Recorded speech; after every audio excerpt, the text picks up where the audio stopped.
I looked at it in so many different translations. Yeah. I'm like, everybody telling this story the same way. And we just missed it from our, Phil always uses this term. He probably said it on every show we had, European epistemology. Yes. And I don't know if he ever defined it yet, but European study of knowledge. European study of knowledge. Yes, European study of knowledge. We learn and we understand things from a Eurocentric lens, typically because that's the way that our country was birthed. That's the way we think, and that's really the mainstay of especially higher education in the world, right? Well, I learned this passage and this understanding from this text. I never want to take credit for it, from South Africa. There was a lady there named Dr. Renee August. Look her up online, Facebook, social media, find her, Dr. Renee August. She was the first person that I heard talk about looking at parables from a different lens, looking at it from the view of the marginalized. How would the person that Jesus was telling this parable to, who's poor, unwanted, on the bottom of the empire, have heard this parable versus we as Americans who sit at the top of it have heard this parable, okay? So first thing I want you to point out is this parable follows the story of Zacchaeus. Jesus has just seen Zacchaeus in the tree, told him to come down, convicted him of cheating people out of their money. You see this? Just convicted him of cheating people out of their money and tells them, today salvation came to your house because you said you were going to give everybody back the money you cheated and give back to them what? Everybody know how much? 4 times as much as what you took from them. So not only does he give it back to them what he took, but he gives reparations to them 4 times amount of what he took. So, and then Jesus tells this parable of the talents, is what we call it. Okay. So it's starting at Luke 19:11. He says, while they were listening to this. So anyway, this is while they are listening to him talk to Zacchaeus. He went on to tell them a parable, because he was near Jerusalem and the people thought that the kingdom of God was going to appear at once. He said, a man of noble birth went to a distant country to have himself appointed king and then return. So he called 10 of his servants and gave them 10 talents and said, put this money to work until I come back. Listen to verse 14. But his subjects hated him and sent a delegation after him to say, we don't want this man to be our king. Verse 15, he was made king, however, and returned home. Then he sent for the servants to whom he had given the money in order to find out what they had gained with it. So I'm going to stop reading right there, and then I'm going to start telling the story a little bit. So we talk about this story all the time. The first guy, we all know this story. The first one he comes to, he says, hey, I gave you 10 talents or 10 minas or $10, however you want to say it, right? What did you do with it? He like, look, bro, I took your 10, I did my thing, and I got 10 more, right? And the ruler, the appointed king says to him, well done, my good servant, right? Because you've been trustworthy in a very small matter, now you take charge of 10 cities. You did, man, you double my money, you go take 10 cities. Then the second one, right? He comes to him and says, hey, what'd you do? I gave you 5 talents, right? Or minas or whatever, right?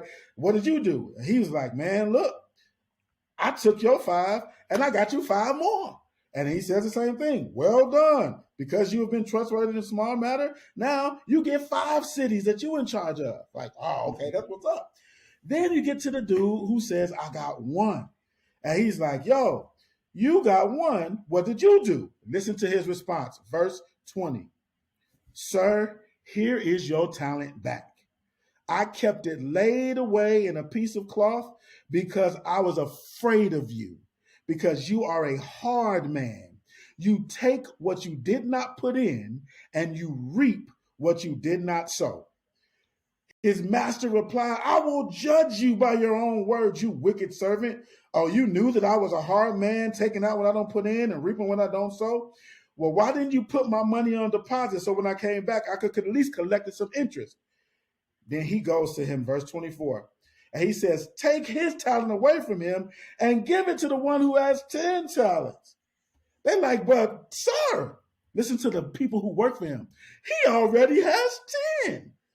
And then he says, I tell you that everyone who has more will be given, but as for the one who has nothing, even what he has will be taken away. But those enemies of mine who did not want me to be king over them, bring them here and kill them in front of me. Now, what's crazy is we hear this passage, and from our American triumphant ideal, we think, oh, yeah, if he gave me 10, of course I want to make 10 more because God gave me 10 talents, and I want to bless people with my talent, and I want to get 10 more talents, right? Like, we think of it as amassing more, and then God is going to be pleased with us as we amass more. But what we don't recognize is who this man is. Jesus tells a story of a man who says, I'm going to a distant country to have myself appointed king. Right. I'm going to a different country to make people bow down to me, right? And then he says, and it says in verse 14, that his subjects hated him. They didn't even want him to be king, and he was made king anyway. And because he hated them, they said, we don't even want this man to be our king. They sent the delegation out. We don't want him to be our king. And then it says that the servants are now given the money by this king that nobody likes, who's wicked, who somehow reaps where he doesn't sow, who takes where he doesn't give. And then the hero of the story, the person we typically think of as the one who was wrong in the story, if you look at it from the people's point of view who are marginalized, who are poor, who are under the hand of wicked rulers right now, the hero of the story is not the man with 10 talents, not the man with 5 talents. It's the one with 1 who took his 1 in protest and said, I will not bow down to a wicked ruler. I will not make you more money when you don't even reap where you sow, that you're a hard man. As a matter of fact, take your 1 back, and whatever you want to do with me, you do it, because I refuse to make money for a wicked ruler that none of us even want. And what does he do? He's so wicked, he takes the 1 and gives it to the man who has 10. The people who are working for him, when they say, why would you do that? He already got 10. Like, you didn't even give it to the dude with 5. Like, you are so wicked. And then he says, well, I'll tell you why. Everyone who has more will be given more. But as for the one who has nothing, even his 1 will be taken away. That's the society we live in now. A society where the people with the most get the most. The people with the haves get more. Right. The people that have nothing get the little bit they have taken away from them.